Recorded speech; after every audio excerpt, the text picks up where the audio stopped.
Communication is the foundation of your bond with other people. And since you'll be doing it your whole life, you may as well get good at it. Let's dive into social intercourse, because the basis of any serious relationship is communication. And obliviousness will no longer be an excuse. Somewhere north of 50% of American adults are single. Nevertheless, do not expect quick miracles in your dating life. It is somewhat exhilarating work. However, you must work on developing winning dating habits. On average, it takes 66 days to form a habit. Take your time.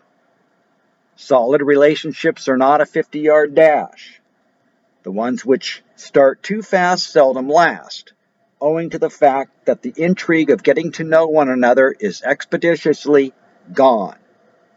Conversely, truly solid relationships build at a slower pace as the couple become closer to one another through curiosity of wanting to know more about each other. The quality of the relationship is due to the participants. So build and cultivate happy and healthy relationships while remembering that dating is the journey towards finding a meaningful connection, and therefore more a marathon than a sprint. The proper use of language and meaning of words is important. For instance, the word prejudice simply means to prejudge.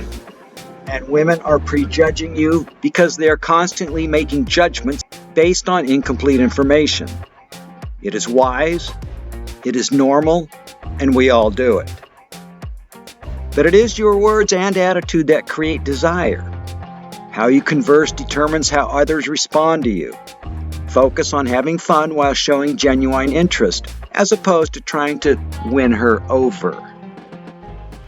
Wisdom is knowing when to speak your mind and when to mind your speech. You see, there is a difference between a monologue and a dialogue, and nobody is attracted to a desperate person that expects everyone's attention.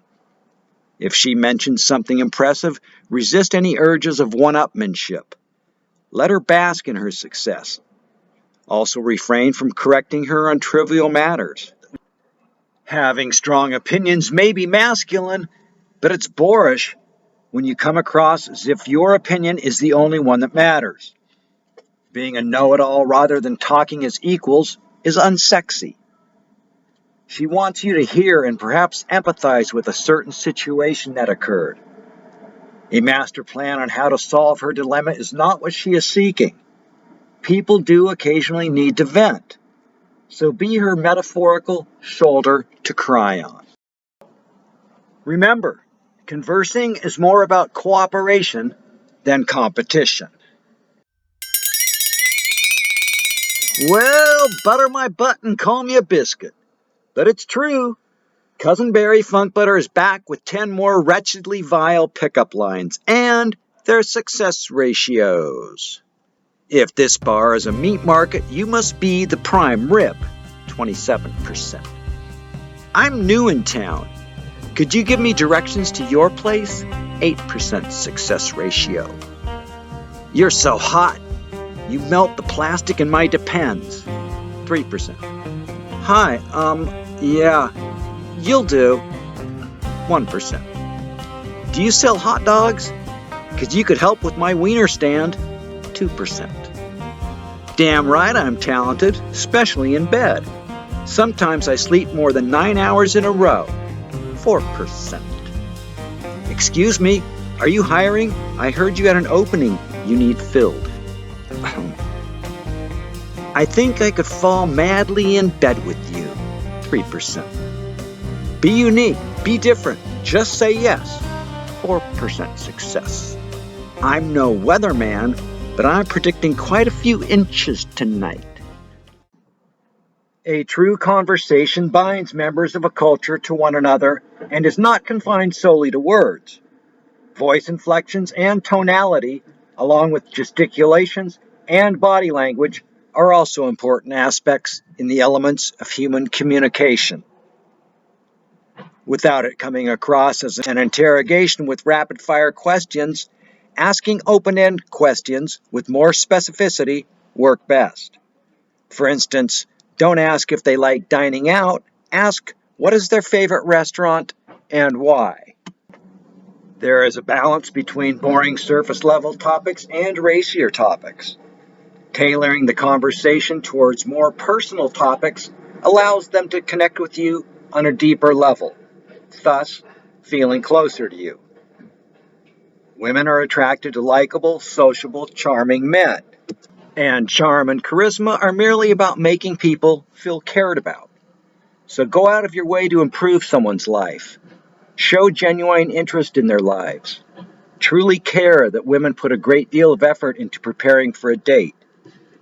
A sincere and specific compliment is warranted, as appreciation is just plain good manners. There's a reason why listen and silent make use of the same letters. Listening is a skill, so quiet your mind and listen to understand rather than just listening in order to reply. Listening and caring are what women want as they process their emotional needs. Do not say, "Get over it, it's no big deal," as this violates her experiences. The ability to listen and empathize is highly appreciated by women and is particularly comforting during tough times. Most men, however, do not listen nor empathize, but rather try to fix it. The interesting part is that just listening is the fix. Sure, brevity is the soul of wit. And sure, it only takes 4 seconds for silence to become awkward. But generally speaking, the choices you make create the path of your life. Because it's not what you have in your life, but who you have in your life that counts. Check the mic and make sure it sound right, boys. Watch till the very end for additional enhancements. I say right on.